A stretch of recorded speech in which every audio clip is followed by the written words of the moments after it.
All right. All right. Hello and welcome, everyone.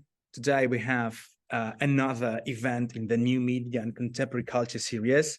And today I have the utmost pleasure in hosting Marloes Geboers from University of Amsterdam. And today, as you can see in her slide, we will talk about the regimes of visibility on two major social media platforms, TikTok and Twitter, now unfortunately called X.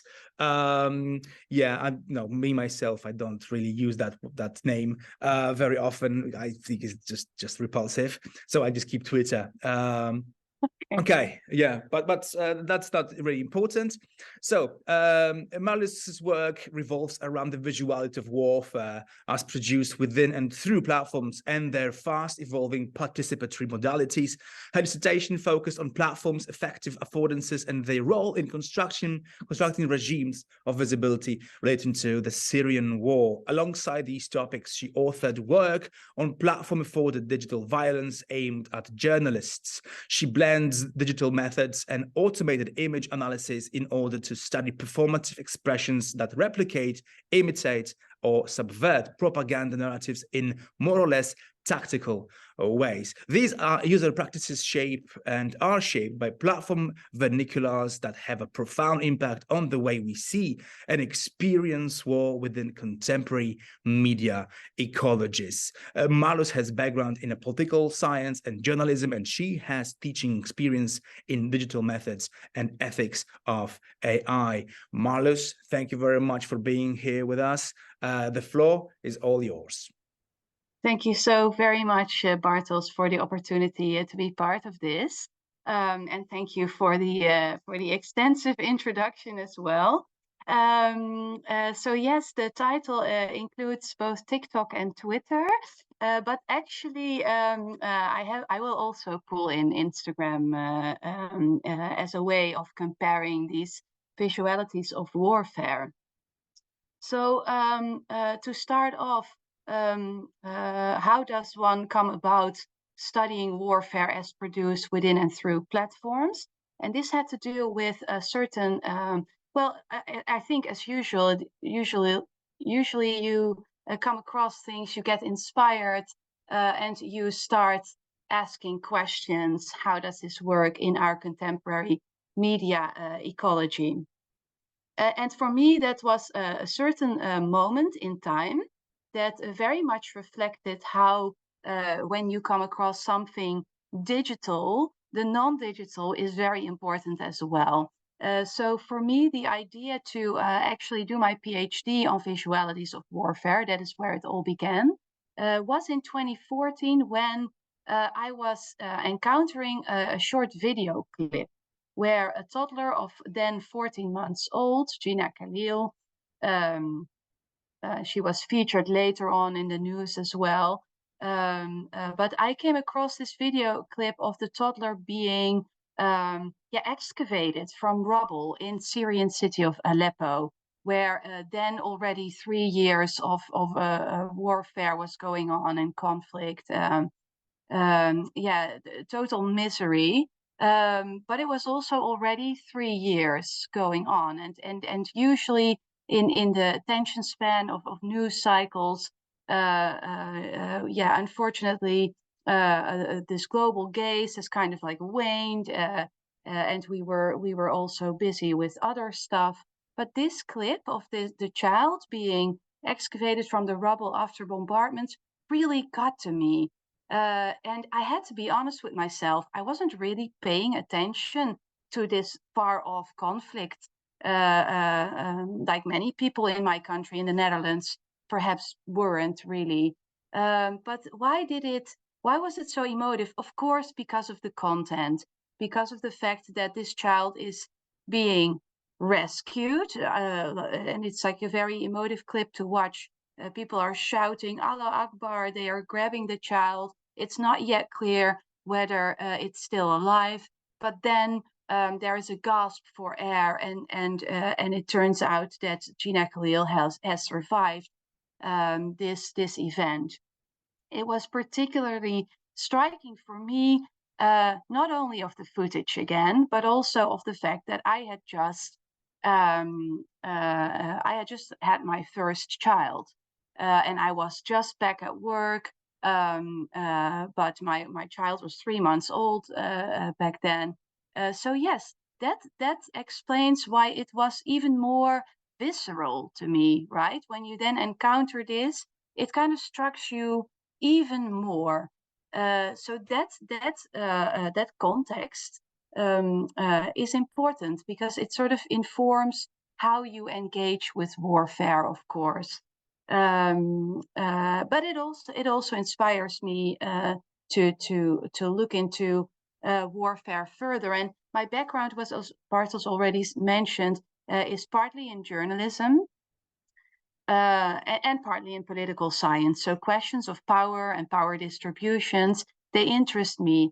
And as a journalist, I was just wondering, how on earth do we, manage these eyeballs in the contemporary media ecology, where we are encountering war through platforms, obviously, that have first and foremost commercial goals and ends, right? So how do structural wars then get mediated, but also what do people do with it, and how does it then affect the visuality of warfare? So this is how I came about the question, basically, how the affordances of social media in particular, how they are modulating our encounters with warfare, but also the content itself. So I started conceptualizing these social media platforms as kind of like toolboxes, right? With particular ways in which we can engage with images of warfare or suffering. So affective affordances as a kind of new toolbox, or result of this toolbox, to respond to images of suffering. And what does it do to images or the visuality of warfare when we share certain images more often than others, when we like or retweet or comment on conflict in particular ways? What does it do to what we see? And in the end, it turned out that a lot of the images that I found across various social media platforms weren't so different from the visualities that we were used to in the kind of like the traditional news media. They were still very much pertinent actors in the creation of these visualities. But the way and the economy that is kind of driving these visualities is very different. So I will come back to these affective affordances a couple of times during this talk. So in the end, I chose to do a kind of like comparison between 3 major platforms back then when I was doing my PhD, and this was Twitter, Instagram, and Facebook.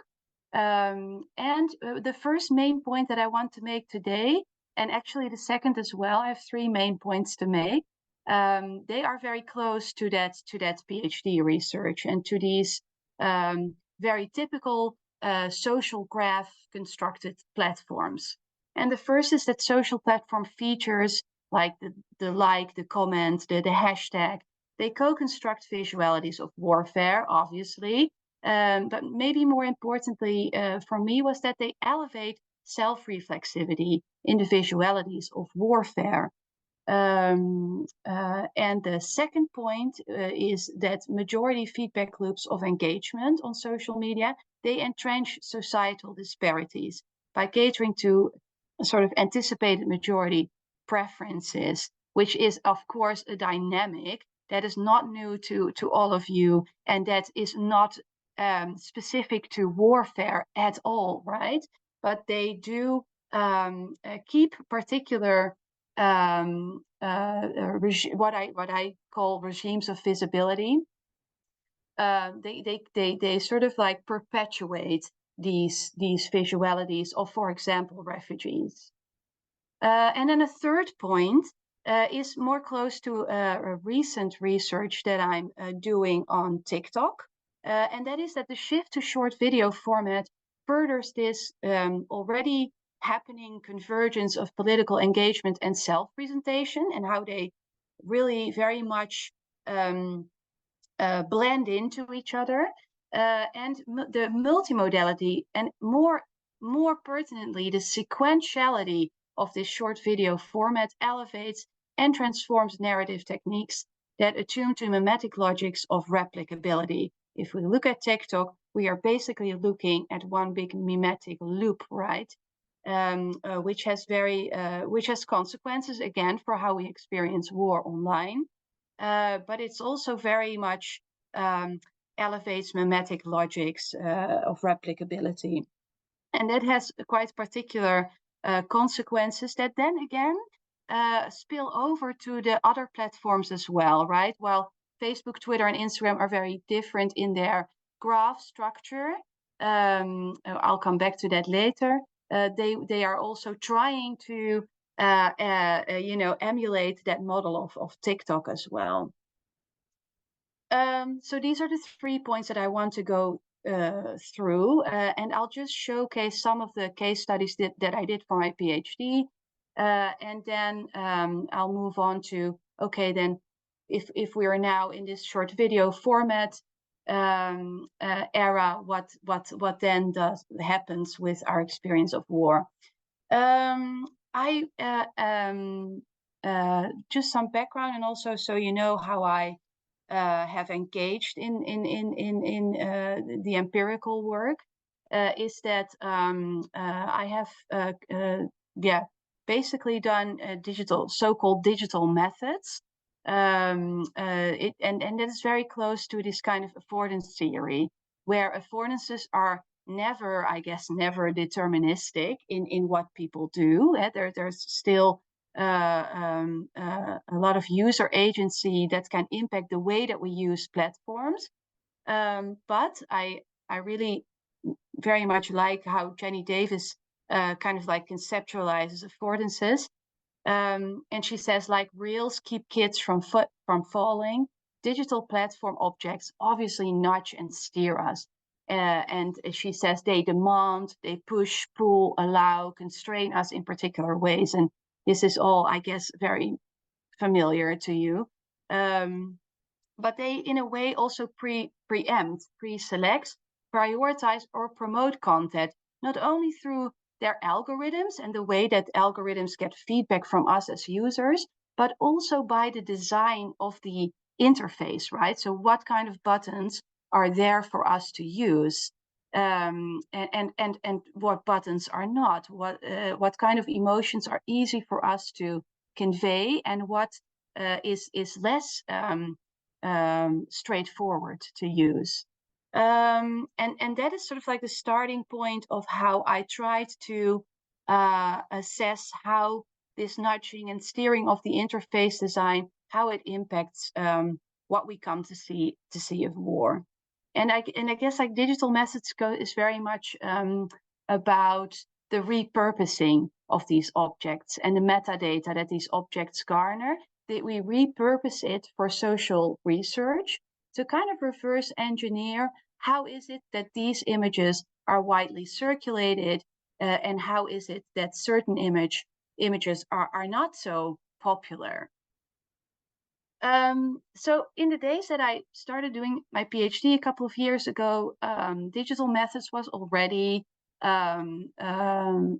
quite common, I would say, but it was very much about hashtags, hashtag publics, very textual based. So questions about images and visual analysis, and kind of the blending that with digital methods was, I guess we were in a pioneering stage in 2015, 2016.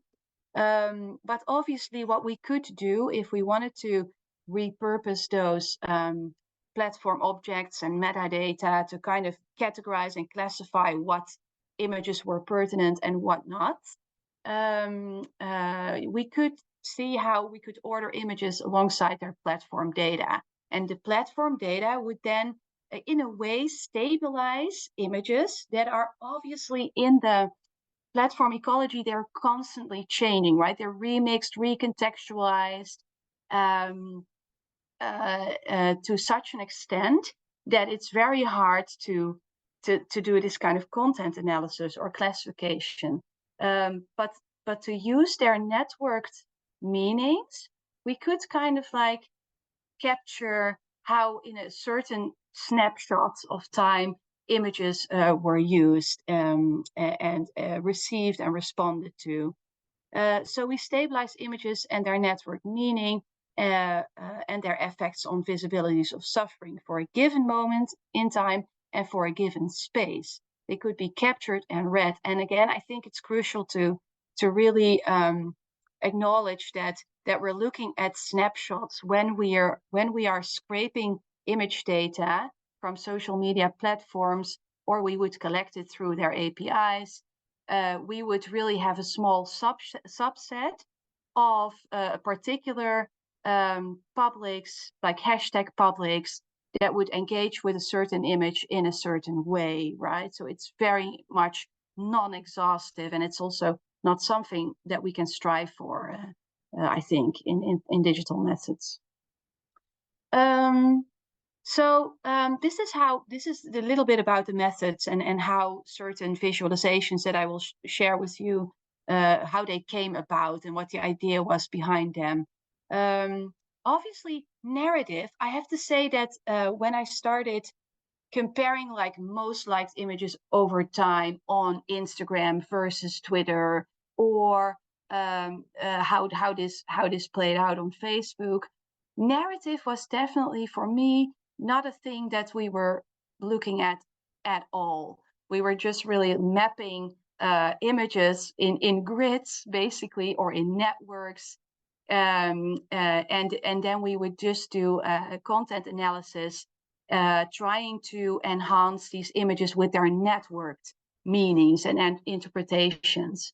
But obviously there were a lot of stories behind those images. So when I would do a close reading of a certain set of prominent images, they would all boast a story, a micro story, basically. But it was definitely not the empirical focus back then, which is very different now with TikTok, I have to say.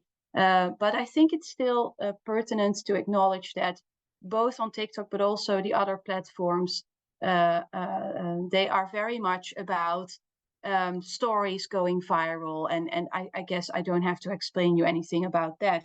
What I thought was interesting was something that I found in the work of Maria Mechelen and colleagues, who would say that the alleged universality of stories going viral in the public sphere is a result of a clash between the affordances of narrative form and the affordances of social media. I was immediately drawn by that because, of course, affordances of social media was what I was working with all this time.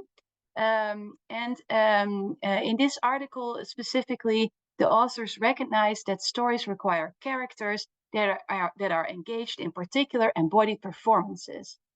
And these viral stories of personal circumstances, they can, if they resonate in certain public, they can quickly come to stand in for collectives. The problem that the authors then make, the problematization in the article, is that personal stories start to universalize, right?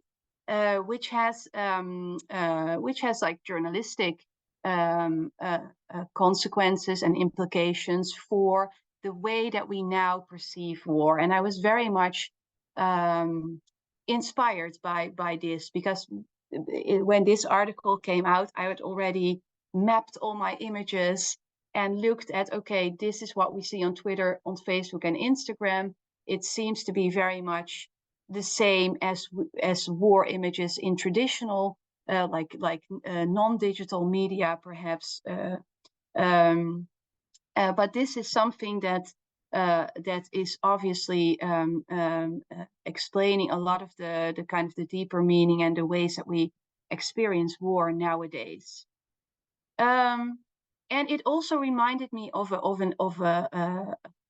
something that Jacques Rancière he is quoted by Nicholas Meershoff here, who says, like, yes, social platforms and AI, they presuppose a redistribution of visibility, right? They cut up what is visible, what is not, what can be heard and what cannot, what is noise and what is speech.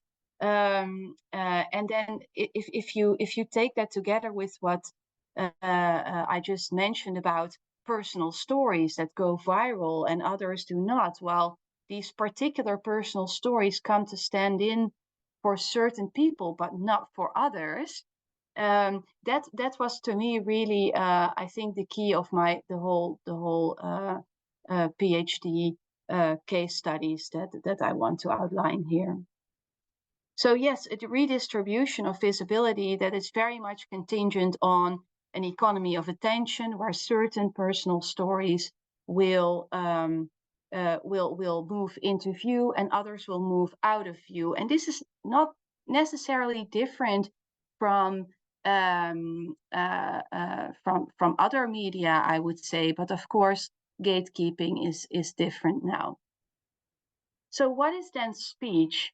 And what was noise, at least in the case studies that I did. And what I found was that speech is very much, or the kind of the images that were very much in attention, they would always subsume the spectatorship of us viewing them. And this was very particular in a case study of most liked images tagged with hashtag Aylan and some other hashtags like Humanity Washed Ashore. And I also use some other language versions of the same hashtags.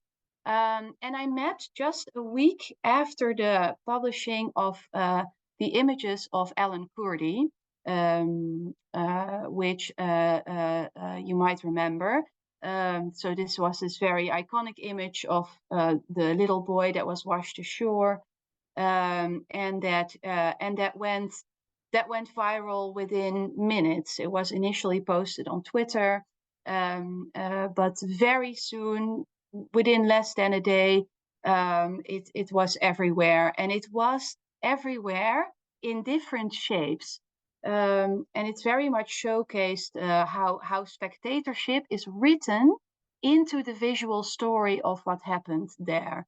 And I'm going to show you a visualization, which is basically a grid of the first days after the publishing of that image, what happened on Instagram within this particular hashtag spaces.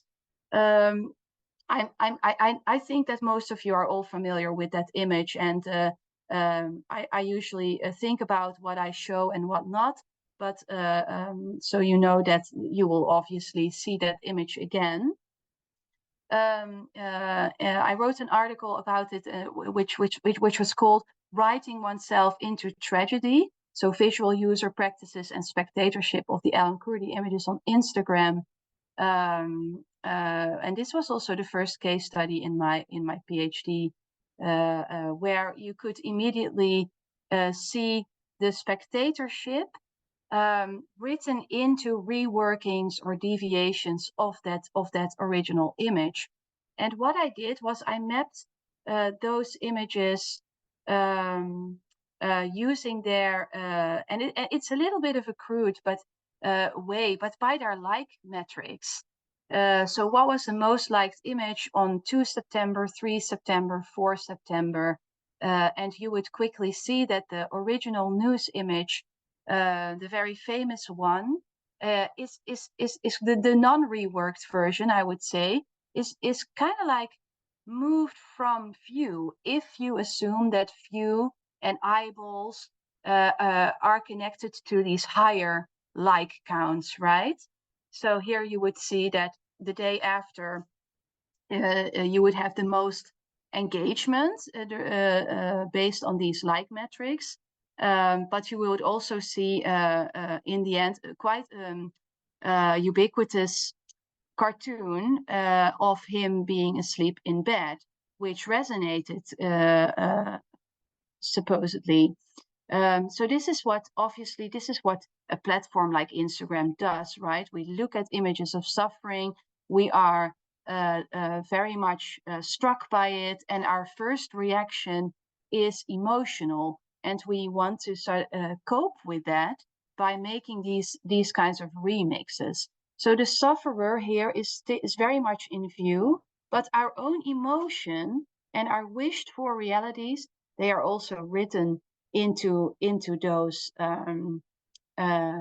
stories, basically. There is a certain critique on this kind of dynamic, very much also put forward by people like Lily Chulliaraki, among others.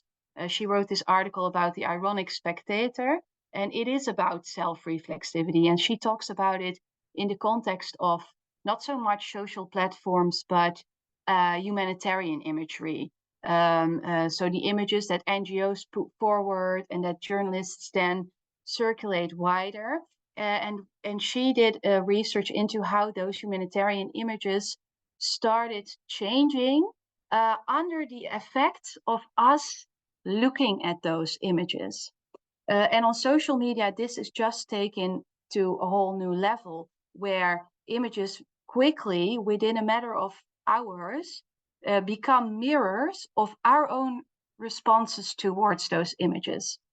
And I guess like this is a very much a temporal dynamic, because if I just go back once more, if you look at how quickly the numbers, and like looking at those images with numbers is already quite harsh, right? It feels like uneasy. But you see that how quickly those likes images kind of plummet.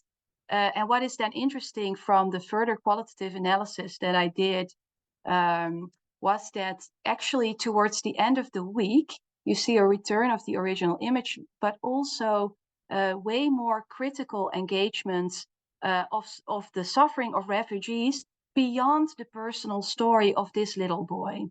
So then like a couple of days later is where people start contemplating on the wider structural problems. They go beyond the personal story, but the attentional gaze on Instagram is already gone, right? So, and that's kind of like a tragedy within a tragedy, basically, but it's a temporality of social media that's playing a role here as well.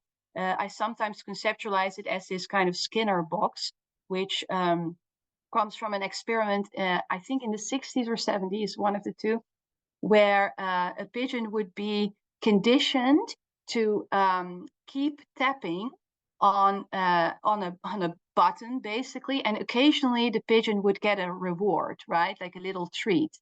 And the Skinner box, interestingly, was also kind of like this space where you can envision yourself doing that, but then on social media, where we have this very short circuits or of attentional space, right? So in these short time spans of attention, we are kind of like being conditioned to scroll, to tap, to find the occasional reward. We don't know when it comes when going through our feed, but you can imagine that in that kind of space, in that kind of behavior, emotions become visible quite quickly, the first response. But the second response, what can we do about this suffering, which is way bigger than Ellen Kurdi, unfortunately, that it's hard to get attention for that part. It also resonates with something that Nathan Jurgensen wrote in his book on the social photo. Conceptualizes what happens to photography when it circulates social media, and he also acknowledges that like in this documentary conscious environments, you will see that photos result from a particular way of seeing that culminates in images that not merely represent objects or realities, but they rather represent one's own thoughts or experiences. And this furthers a convergence between political engagement and self-representation. Very much apparent in that first case study, which was actually on Instagram. I will move to Twitter for my second point, basically. But I want to just stop by another metaphor that Nathan Jurgensen draws up in the same book, where he said the engaging with photography is like shopping. Yeah, and also resembles a little bit the pigeon, right? Or sort of like you're shopping in a big mall and you hope to find that reward. So you keep on tapping and searching and looking and scrolling. And if we extend that to images of suffering on social platforms, then I started thinking about, okay, what is acquired? What is bought? And it is the experience of feeling similar to distant sufferers, which then allows us to relate to suffering others and convey our solidarity. But beware, coming from the images that resonate and those who don't, these victims, quite cynically, maybe, they often have to be like us in some way or another. This can be on different identity markers. It doesn't necessarily have to be the same skin color or some other more visible identity marker. It can also be, weirdly enough, the sharing of the same soccer club that you promote. So, for example, in the Twitter case study, I will come to that for my second point about majority preferences. When I engaged in Twitter surrounding World Refugee Day, one of the more resonating images was of a girl who talked about her home keys of her house in Syria. She fled Syria and she showed her keys, and there was a keychain of AC Milan attached to those keys. And it resonated widely with a certain community on Twitter that were also pro AC Milan. And they took up her story and made it viral because they could identify with this particular characteristic that she was making visible. And then you would see like an explosion of retweets and likes on Twitter. Twitter especially is dominated by the very steep power asymmetries, where if I collect data, the first 3 tweets have like 20,000 retweets, and then number 3 or 4 have 3 or something. So you can already see it in the numbers there. So yeah, in this case study, for the second point that I want to make about this kind of like steep power asymmetries and the perpetuating of imagery that powerful actors want to show, is I mapped the images actually in a network analysis where I used Google Vision API to label these images by the objects that it encountered in the images. And then what I did, if I would have this kind of object classification in a network, I would size the images according to their resonance in publics. And in this case, it was retweet metrics. So you could see that in the case of hashtag eyes on Idlib, that's this network, the most kind of resonating imagery was actually kind of what you would expect more on Instagram. But in this case, the nature of the hashtag eyes on Idlib played a role, right? In how artwork and illustrations were retweeted a lot. If you would take more kind of topical hashtags like simply hashtag war and then Syria or something, you would get a very different visuality with jet fighters and politicians shaking hands and that kind of like photography. But as soon as you would get to this kind of typical solidarity hashtag, you would also obviously see a different visuality. So this is kind of like the method that I use to order and classify images there. And one of the things that I want to elevate here is the #1 tweet on World Refugee Day of 2019. which was actually not a static image, but a video, a kind of testimonial video of a well-known NGO. And the audio says, after escaping war in Syria, a refugee has used her initiative and local milk to make halloumi in northern England, creating jobs and winning awards along the way. And then she gets to say something, one line, it's very short, obviously. Whenever people ask me where I come from, I say Yorkshire. So this was by far the most retweeted within that hashtag space. Be careful that we are in this snapshot space, right? We're only in hashtag World Refugee Day on Twitter. But it again very much resonates that point of the perpetuating of an NGO, maybe with well intentions, has a perceived audience preference. And that is a refugee that is contributing to the economy of the host country, that is literally saying that she identifies as being from Yorkshire instead of Syria.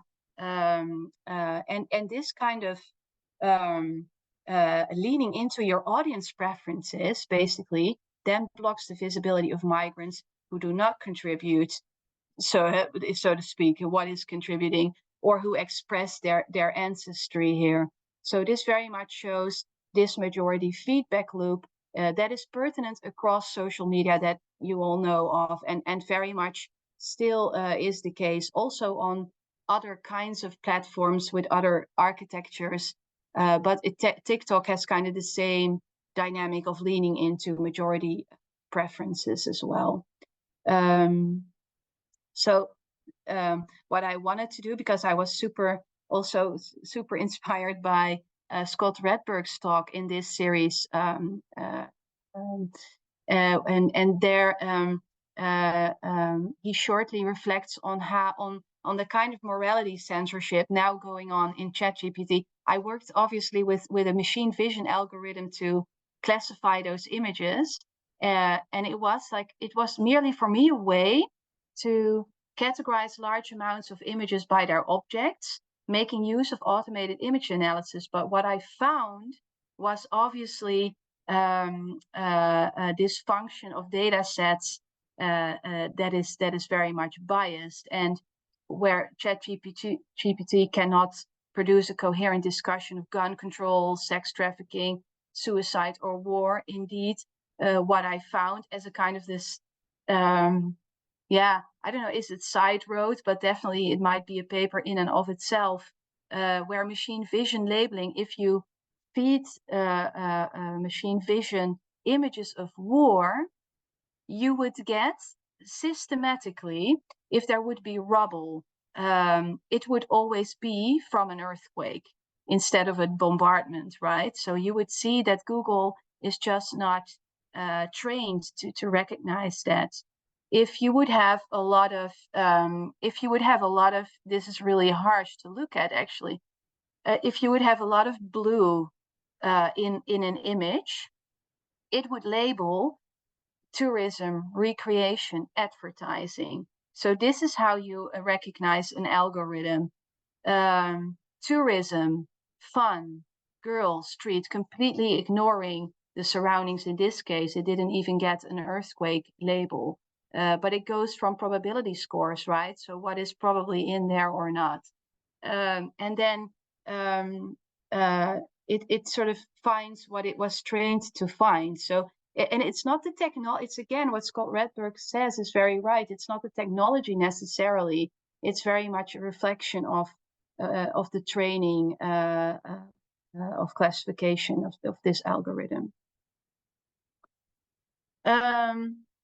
So I'm coming to my main point 3, and maybe it's 4, but I heard that you always have to stick with 3 for some reason. But actually, I'm making 4 points, and that's the shift to short video format furthers this convergence of political engagement and self-presentation, and also requires the kind of like self-reflexivity in order to engage politically. And even more interestingly, I think is what I already mentioned, multimodality and sequentiality, that kind of elevates and transforms narrative techniques that attune to these mimetic logics of replicability.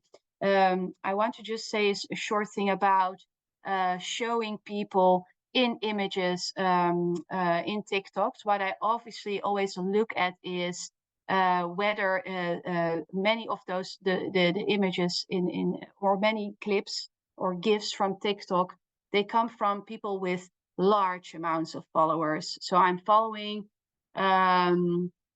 this kind of guideline where anything above 10K followers is kind of like you would be like a public figure, and it's kind of like okay to show. If not, I would make sure to cover up faces and also user handles, by the way. But most of the people that I show in the Russian propaganda space that I'm now researching on TikTok, they have influencer status, and they're involved in this kind of Russian propaganda proliferation on TikTok.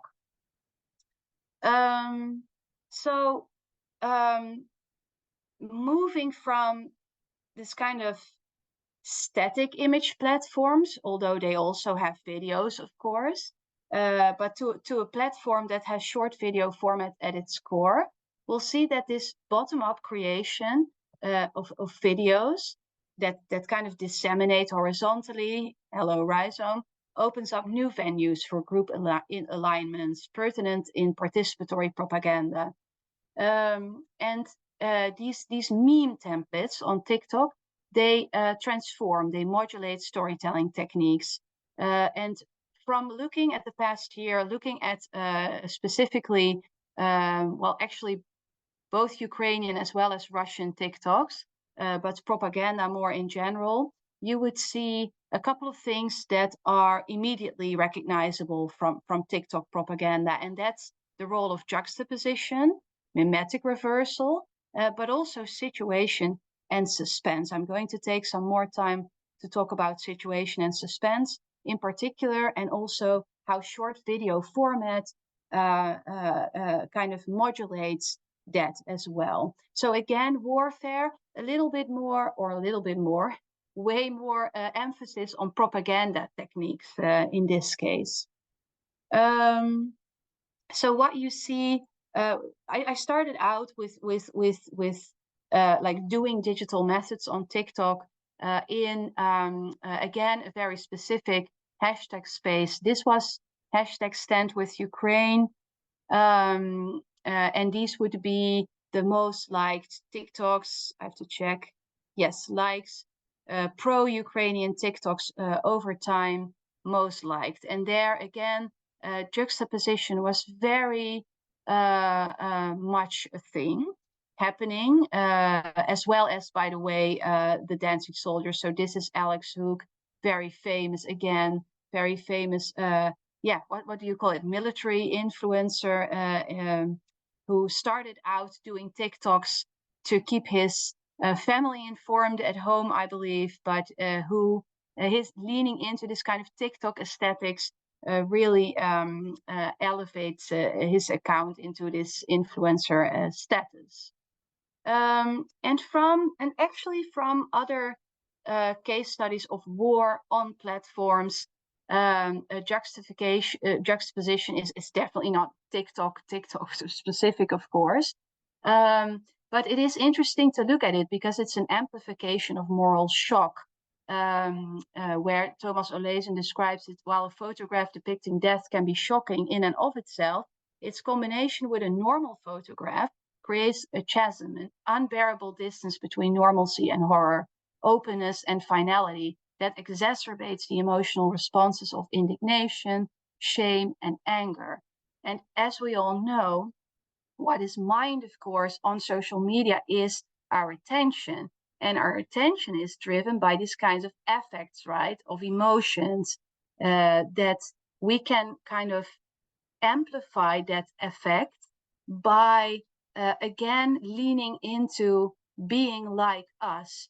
And the juxtaposition in many of the Ukrainian TikToks showing a school that is then like before or after. You have this is like ubiquitous. The devastation of places, like, okay, everyone knows schools or cinemas or daycare facilities, right? So it's like that keychain of the kid with the AC Milan keychain. It's a way of identification so that you can engage with a terrible thing. And which was very pertinent and also recognized by other authors who were in this space, was the devastation of war was mediated through the devastation of places. Whereas the devastation of war and its effect on bodies, so to speak, is, Florian Priemig and colleagues, they say it's not shown. It's shown, but definitely not in the spaces of viral TikToks. So ripped clothes, bloody bodies are not shown, seemingly suggesting that what is war-torn is the country, not its people. And this is a very important a narrative, of course. So military personnel, amidst violence, shooting weapons, which is all latently there, they find the time to dance, communicating this resilience. And I think this is very much resonating with the dynamics that we see across social platforms. This is not something that is TikTok native. The aesthetics, the form is TikTok, right? It's dancing. It's this kind of embodied communication of warfare, but the requirements are very similar to other platforms. There is something that we need, a hook basically, through which we can identify ourselves with them. And this can be these juxtaposition in familiar places that are then destroyed, and people having fun, being resilient throughout warfare. What is more particular to TikTok, or to short video format at least, is the way that it elevates replicability. So this mimetic dynamic is the core of the platform. And this has implications for how attention is grabbed and prolonged and perpetuated. I'm going to take like a little sort of bring something in earlier, but the notion of secondary orality from Walter Ong is very important here, because in ephemeral spaces, if you want to instill an idea, and this is very important for propaganda, is about instilling ideas, if you want to perpetuate that, you need to be repeated.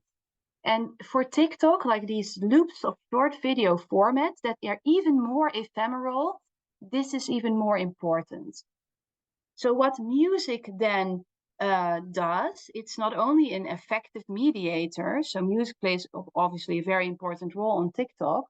It not only assembles affective publics that gather around a sound like Katusha, for example, it works also as a technical, this is a more technical function, as a networker.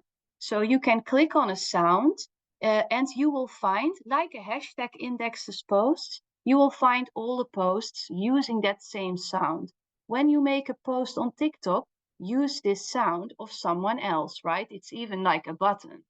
You can see someone using Katusha, you would be perhaps inspired, and then you would use that sound as well.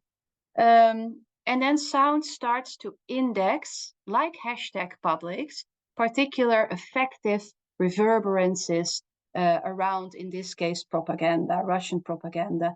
Katusha, by the way, is a song from indeed 1938, which is about a woman singing to her beloved one who is on the frontier of war, fighting for the motherland. And then so this song has taken up a lot of various affects, but on TikTok there is a particular techno remix of this song that ties together Russian propaganda posts. And then these posts found through that song, they also intersect with other modalities, other layers of expression. So these can be hashtags, overlaid textual patterns, or particular filters. And then you can start to see patterns emerging, which we have dubbed in recent work that's out this month actually, which we call skeletal master plots, which I actually encountered this concept in Maria Mekele and her colleagues. They talk about skeletal master plots as a certain template for personal stories. On TikTok, you can see master plots functioning as meme templates. So as particular templates where people then can replicate on, and they can sort of proliferate the message of the template, but they can fill in the template with very personal embodied performances. So that is how I would say flesh on the bones is added on these skeletal master plots. When we were in that techno remix of Katusha, we saw, especially in the overlaid text on top of the videos, which TikTok calls stickers, we saw textual patterns emerging, and that pointed us to these perpetuating of the exact same stories, which would be, maybe it's easier if I show you this visualization first, actually, which would always be either, and these are 3 different meme templates, I'm so afraid, what if they is here, the West, would attack us, Russia? And then in the second shot, the text says they will not. They wouldn't dare, with the magical appearance and the use of a filter of people like Putin, Lukashenko, Kadyrov, who would magically appear and be behind the performer and make sure that no one will attack you because these dudes are behind you. Then there is another meme, which would say, I am wondering how many people would unsubscribe if they knew that I'm from Russia. How many would subscribe?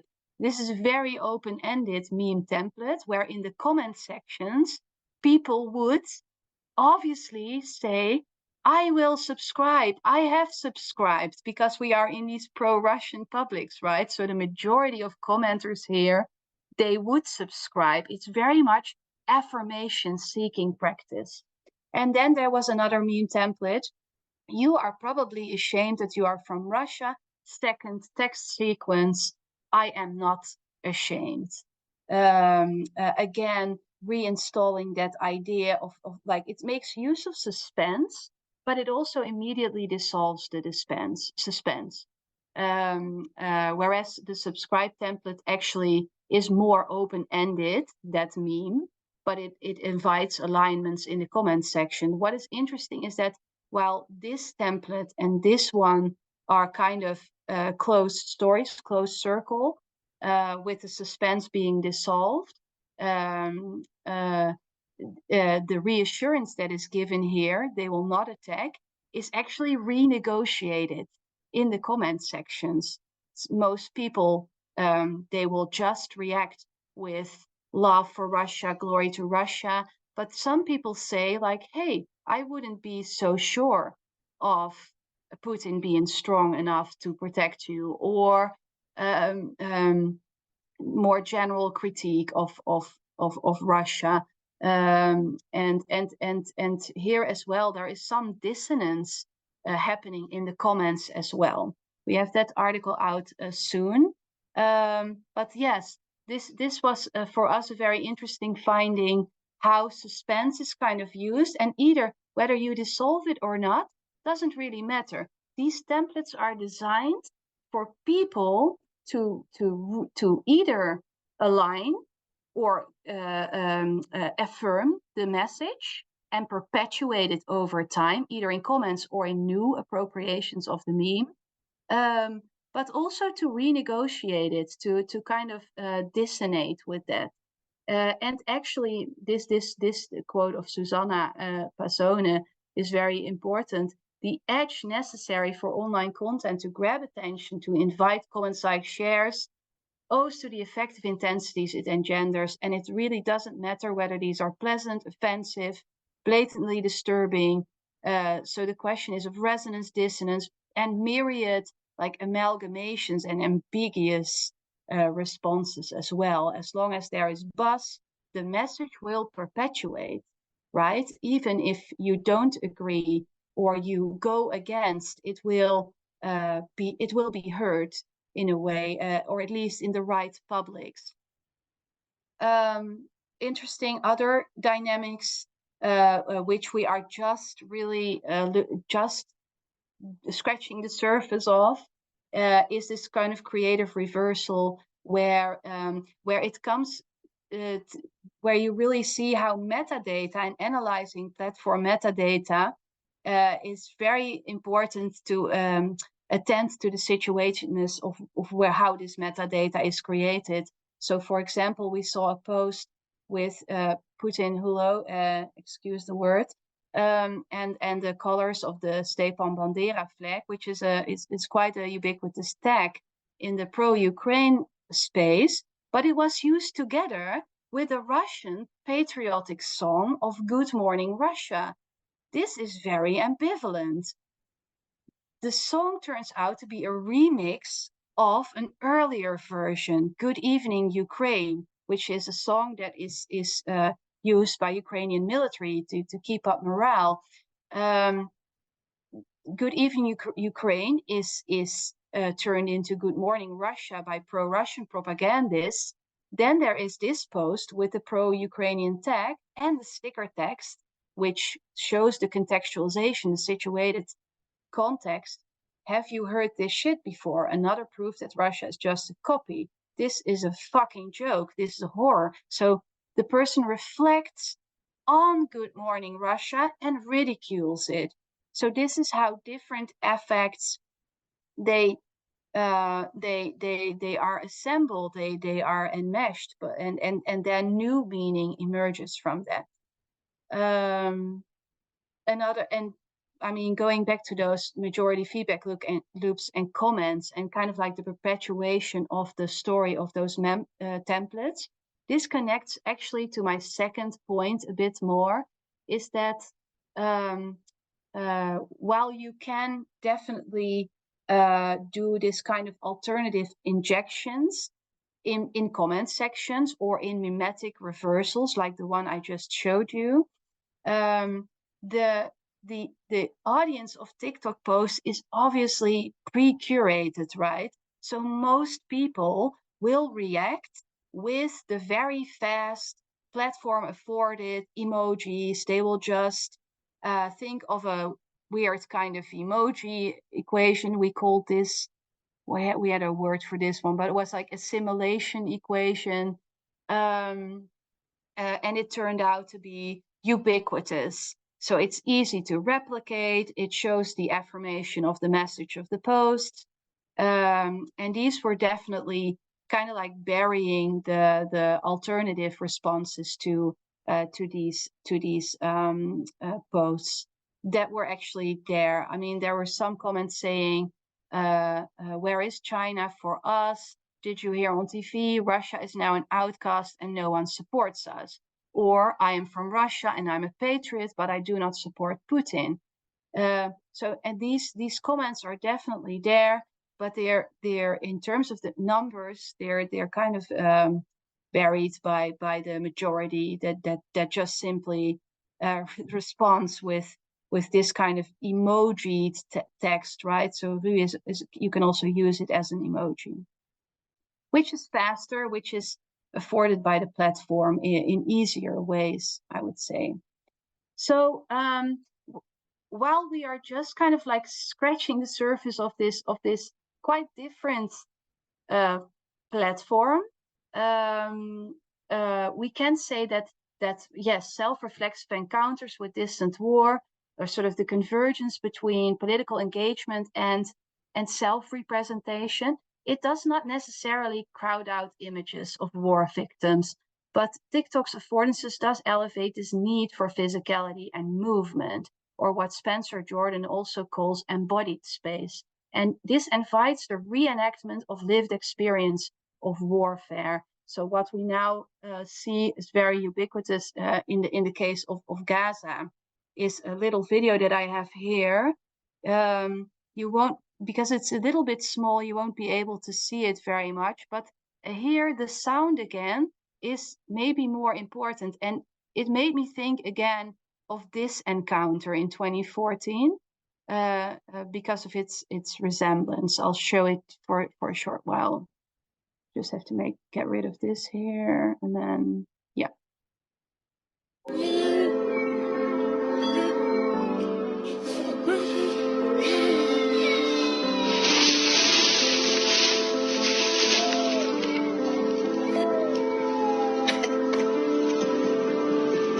Llegas tarde. Otro bebé palestino acaba de morir bajo los escombros.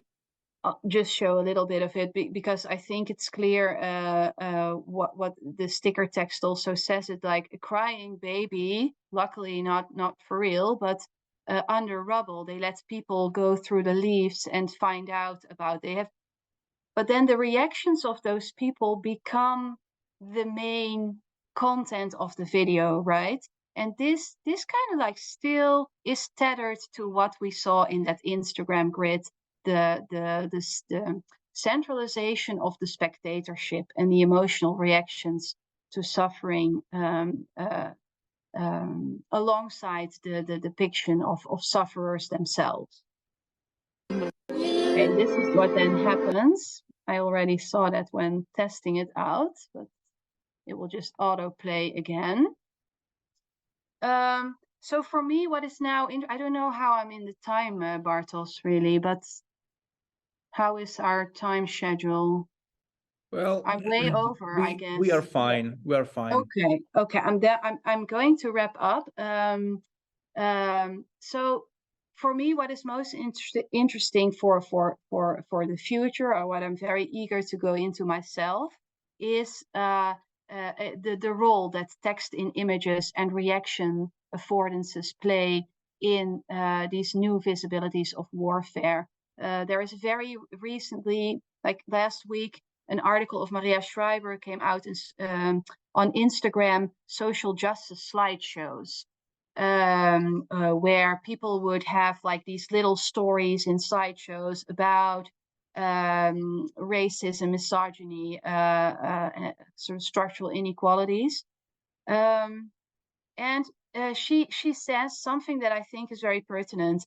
She says text posts, rhetorical motive, and social need for this genre on Instagram might be characterized as a need or a call for more explicit positioning. In times of uncertainty, the crisis era that we are in, it seems insufficient simply to just exhibit one's life world, like the initial Instagram aesthetic, right? Rather, one must position oneself narratively in favor for or against certain issues. It kind of like revives this idea again of a certain truth, right, that can be found after all, and that should be found. And I think this is really deserves further scholarly attention for sure, especially if you look at how TikTok also it not only indexes sound and hashtags and that kind of thing, but it also provides a very particular infrastructure with duets and stitches and reply to comments, where the interactions that people have and their stance taking becomes center stage. So we see influencers like Alexis Nicole, who are baffled basically by an actor of which she was a fan, usually speaking about Palestine in a very very critical way.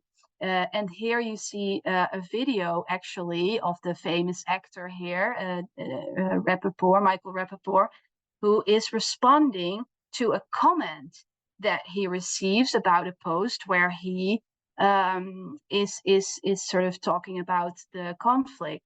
Someone says "Free Palestine," then he responds on that comment through a video. So you can respond through a video to a comment. And then that ignites the reaction of an influencer who asks, hey, that is kind of incoherent, or I cannot read this anymore. I don't get what happened to Michael Rappaport.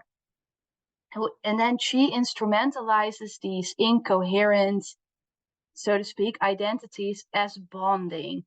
And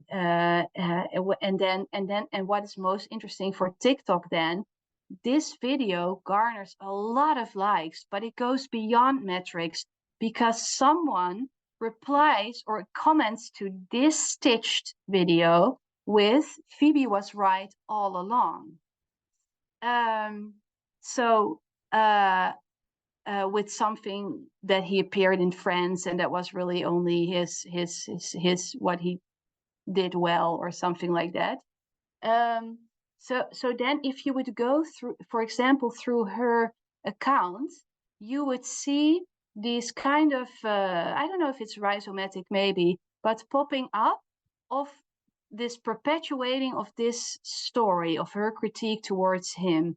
And that is how you kind of like in this secondary orality keep an idea going in a way. To me, that's the most interesting by far of TikTok, and how TikTok specifically affords that with these technical affordances.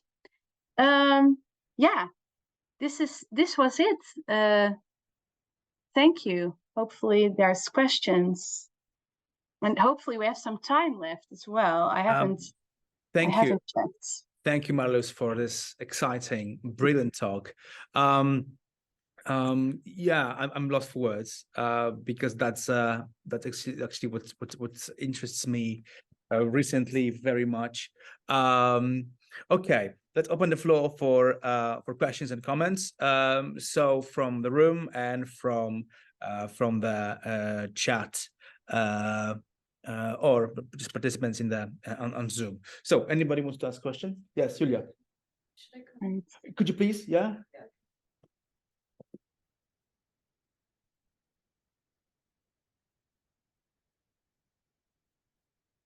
Hello, I have one question. I was wondering about your take on the dark humor-driven videos and images, especially noticed in the context of the war in Ukraine, because they can seem as attention grabbing and of course awareness spreading, or like a coping mechanism for the victims. But as we know, they're not only made by the victims, but at the same time they can be seen as harmful and trivializing of the violence and conflict. So yeah, what is your take about that? Yeah, I think this is thank you so much for the question. I mean, I think this might be the kind of red thread that drives me to do this kind of research, because and it's basically also to do with well, I mean, I was trained as a journalist a long time ago, and there was always this kind of idea that you know, meddling of remixing or bringing in dark humor and these kinds of things into in relation to suffering of others is kind of yeah, it's hard for me. I mean, I was really what really fascinates me.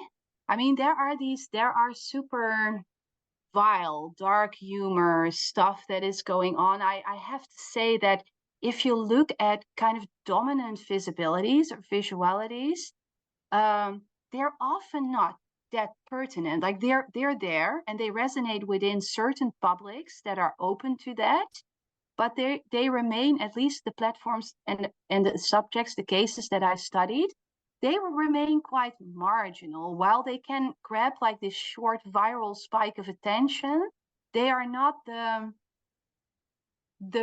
persisting or dominant visuality usually, because I guess like a lot dark humor is not easy to become mainstream in a way, for a reason as well. But there's all these kind of like in between or twilight zone where you also have like dark humor kind of, but also inappropriate visualities where the person, the creator, actually the spectator of suffering becomes center stage in kind of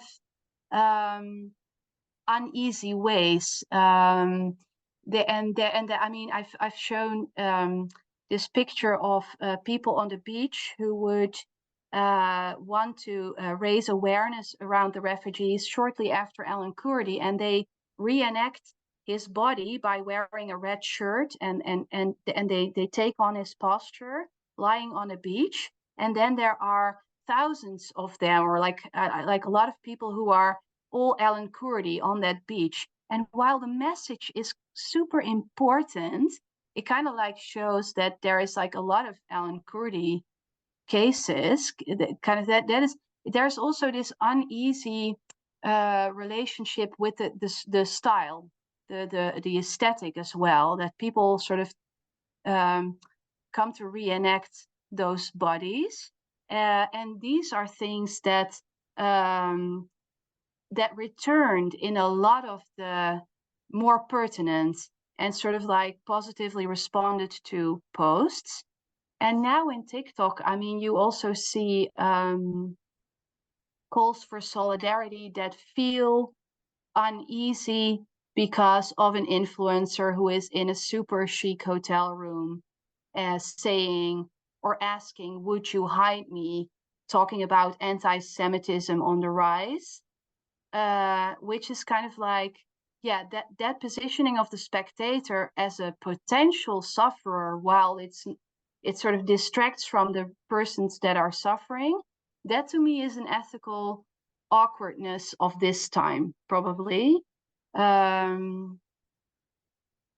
Yeah, and then there's the whole idea of distortion and dilution of suffering by way of remix and dark humor as well. That kind of like, while trying to communicate resilience in Ukrainian TikTok, it also obliterates the moments where these soldiers are not dancing, right? Where they might be in a very different situation. And yet, to what extent do we kind of still need to see that part as well, that kind of vulnerability of warfare that is then kind of like brushed over or not seen? So yeah, to me that it's very interesting. And I remember that, I think it's Natalia Milzarek who asked the question on a conference a couple of years ago about whether all these reworkings and memes and TikToks are kind of replacing war iconography as we know it. So if we look back at the Vietnam girl or other like iconic imagery, it's still there. It made a huge impact. I mean, at least in memory. But how will these kind of raw press photography, is it still able to last well when it's immediately reworked in dark humor, right? That's also, but this is more maybe a memory question as well. Yeah, it's interesting. It's important, I think, to think about it thoroughly. Yeah. Thanks. Anybody else?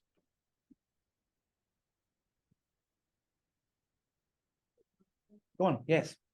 Go ahead. Thanks. Hi. I have a question about, like, what would you say about a position that I saw a lot of times from people who try to mean well, when they try to say that we have to look at all the images, that, like, especially connected to what you just said, is like spectators as potential sufferers. It kind of makes me think like the more the images hurt, people seem to think on social media that they are better solid. Oh my God, they are in more solidarity with the people who are hurting.